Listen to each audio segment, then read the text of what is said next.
ça s'apprend en le vivant, ça se prend en le faisant. On peut faire tout ce qu'on veut en MOOC, en support, en livre, ça n'a aucun intérêt.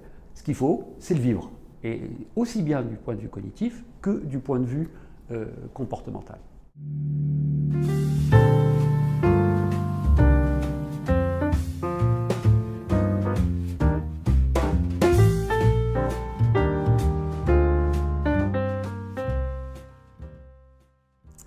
Eh bien, effectivement, par rapport aux situations classiques de négociation qui sont souvent travaillées en face à face, c'est-à-dire à deux personnes, dans un cadre connu, c'est-à-dire qu'il y a une demande connue avec une offre connue, et quelque part, il s'agit simplement de maximiser l'intérêt de chacun des participants.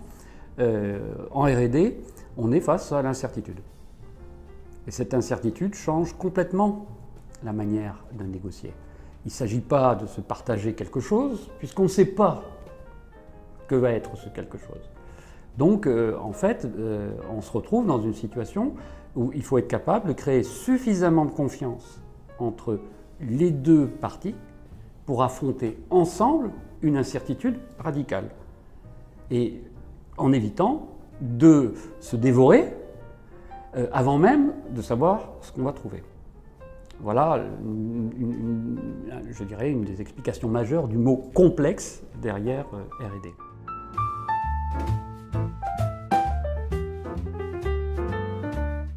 Eh bien, ce séminaire, il ne faut pas avoir peur de le dire, est unique.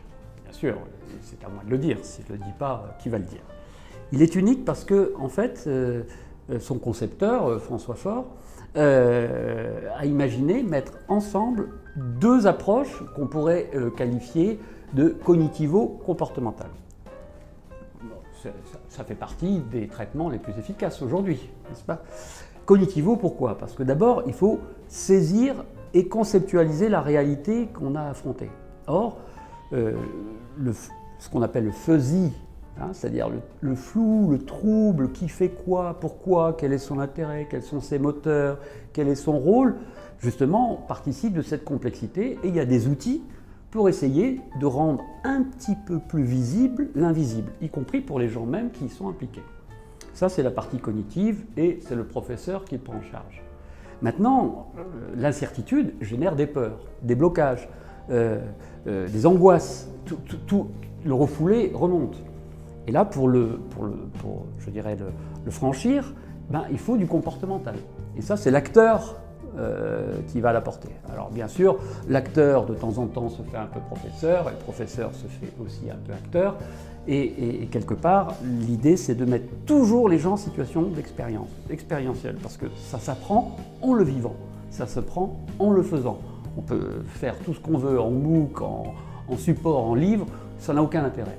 Ce qu'il faut, c'est le vivre, et aussi bien du point de vue cognitif que du point de vue comportemental.